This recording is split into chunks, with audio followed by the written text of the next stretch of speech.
Hello guys and welcome back to my channel. It's March, it's my birthday month. It is what it is. It's like the best month in the year.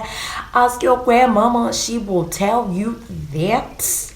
Period. And it's all about happiness and vibes and positivity. So welcome back. Let's just get right into today's conversation. Ideally, this should have been done in February. February is the love month and it's also my anniversary month. And I would have loved to do this with my husband. But yeah, especially on our anniversary. But you know what? It didn't happen. Things got wild. It didn't happen on the day that I wanted it to happen, but definitely a part two. I would love to have my husband here. Hopefully he will say yes and hopefully he'll agree, crossing my fingers. But yes, so today we're talking about something that is very interesting. I'm here to give you the real tea, honestly. And disclaimer, not all marriages are the same. Marriages are different. You know, your marriage at home is not the same as my marriage over here. So keep that in mind as I talk about things that I've learned in marriage. What I need you to know is that there's certain things that you can only learn about marriage when you get into marriage. You know, before you get into marriage, you think, hey, I got this. Like, I'm gonna be the best wife or I'm gonna be the best husband. Like my marriage is gonna be inspirational. Like, listen, people are gonna know what love is. Like, my marriage is not gonna be boring. Like, what? Look at that couple. You know, it's so easy to look at a couple and judge or, you know, pinpoint the things that you don't like or the things that you like about that couple. I mean, we all do that. We all used to do that when we were single. But there's certain things that you only learn and experience and know once you are actually married. First things first, marriage is what you make it. Marriage is what both parties make it to be. When I initially got married, I was like, I'm the prize, yeah? He who finds a wife finds a good thing. He's gonna work. Like, hey, work. This dude is going to work to keep me happy. But honestly speaking, that is not fruitful. That's not going to benefit the marriage, because marriage is two people coming together to make it work. And when they make it work, it's amazing, it's beautiful. It's two worlds coming together, people making it work, both of them putting in the effort, both of them giving 100%, not 50 or 75 or not 20 and 70. Oh no, 20 and 80. Not that. It's both parties coming together to make it work. So marriage is honestly what both parties make of it. If you want your marriage to be great, both of you have to make it work. It is what it is. Number two, what you do not deal with when you're single, it's gonna creep out when you're married. You cannot run away. You cannot run away. The issues that you don't deal with when you're single, they're not just gonna magically disappear when you are now suddenly married. It doesn't work like that. If it worked like that, man, we would all be perfect couples. But marriage actually magnifies every single issue, every single insecurity that has not been worked on. And obviously when it's magnified, it's an opportunity for both parties to work at it. You know, it's an opportunity for both parties to come together and find a way to be better. But hey, it's not easy, because initially it's like, no, I don't have a problem. Initially, we're all defensive about our problems. Like, nobody wants to be corrected. Like, no, that is not my problem. That's not my problem. That's a you problem. It's not a me problem. But if you really honestly reflect and you come from a place, okay, yeah, actually, I do have a problem. Like, for example, I'm the type of person, like, I've always loved to be in my space. Yes, in as much as I'm social and whatnot, I love, like, when I get home, for me, it was a place, oh, let me go to my room, let me go on YouTube. Even in uni, like, I'd hang with people, but majority of the time, like, I'd be in my room, I'd watch YouTube, watch whatever I need to watch. Like, it was my time, or read or do something. It was my space. So I was so consumed with that, you know, I didn't realize that, I was actually doing that in my initial year of marriage. Like, it's my space. Like, don't disturb me in my space. What space? You are two. Whose space? Whose space, my darling? Yeah. So yes, marriage will magnify the things that you haven't dealt with. As I mentioned, just because something is magnified, it doesn't mean it should be, yes, look at you. But it's an opportunity for both parties to work at it, to strive to be better. Because at the end of the day, marriage is two people coming together and creating something beautiful and growing and becoming one. And that in itself is a process. Yeah. Which brings me to my other point. Marriage is not for the immature. Yeah. Yay. It's not for the immature. Listen, I can be petty. Yay. Yay. But you know what? It doesn't help anybody. It doesn't help anybody in the relationship. Honestly, I have a petty bank. And during my first year of marriage, and I'm still working on it. If I'm being honest, my petty balance was on maximum, but that is so immature.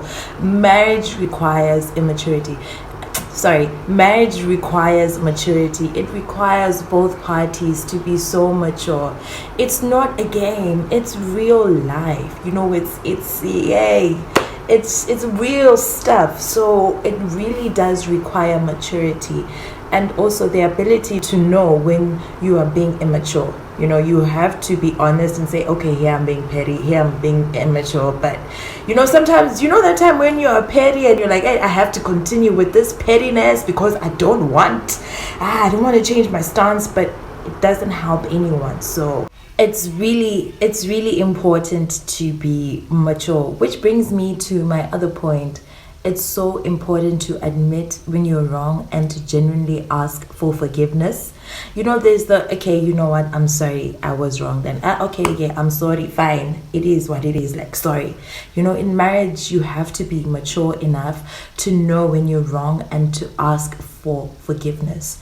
I don't know about other relationships. I'm only speaking from mine, but I'd like to think that women, we can talk.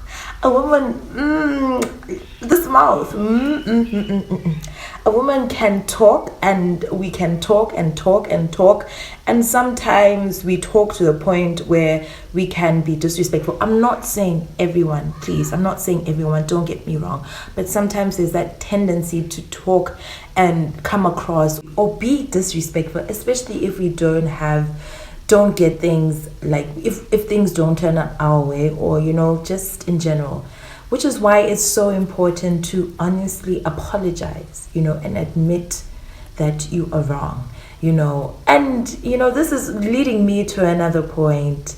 And I'm not saying I'm just I'm team men or anything. I'm team marriage. I want marriages to work. I believe in love, and I love, but the other point is respect. I know people say indoda must do this, indoda must do that, indoda must be respected. And that's something I'm learning. I'm not coming from a place of, oh my gosh, I'm the expert, I respect my husband. I don't always. Sometimes I make mistakes, I fall short. But it's something that I'm striving to do because men want respect. It's inherent in them. Even the Bible says, husband, love your wives, and women, not men, and women, submit and respect or honor your husbands. So yeah, respect is a big thing in a man's life, And it seems like I've been talking about, oh my gosh, a lot of bad things happen in marriage. No, marriage is amazing. You have a constant best friend. You have someone that you can talk to. You have someone that you can, share life experiences with. You have someone that you can build wealth with. You have someone that you can raise your children with. You have someone that you can be the strict parent and be like, and you come across like the saint and the angel, and the dad is like, hey, daddy's too strict. But you have that person that you can share life with. It's not miserable. It's amazing. At the end of the day, you decide the type of marriage that you want. You make the input, both of you, husband and wife. You make the input. You decide and make a decision. you make the input and you put in the work on the type of marriage that you want, so if you want it to be beautiful, you have to work at it at being beautiful, just define what beautiful is to the both of you, and you make it beautiful, because marriage really is beautiful. It's just that these are things that I thought would be very interesting, in as much as people look at marriages, like the people that have been married for 60 years and over. I look at them and I'm like, wow, that's amazing, because it is work, but it's beautiful. It's work, but everything that I would like to think we will enjoy the reward. After we've worked, we will enjoy the fruits of our labor. And no one is perfect. Your spouse is not perfect. Your wife, your husband, they're not perfect, and they don't always wake up perfect. Do you that's life, and you realize it when you're living with someone that, wow, people are not so perfect. People actually don't poop diamonds. I do, but my point is people really are not perfect, and really if we were perfect, I'd like to think that life on earth would be extremely boring. I'm not saying it should be an excuse to be perfect, but it gives us challenges. It gives us something to look forward to. It gives us something to look forward to, in the sense that we're now looking forward to be better, to progress, to reach the mark of perfection. So at the end of the day, you're a team. You are one team, and it's so important to always have each other's back and to always seek the good for each other. It's so crucial to choose the right partner. Someone says, I think it was Miles Monroe, who mentioned that the day you're born is really important, and the day that you find your purpose or discover your purpose is also extremely important. But the person that you choose to marry is very crucial, because it can go either way, so always just make sure you choose the right person.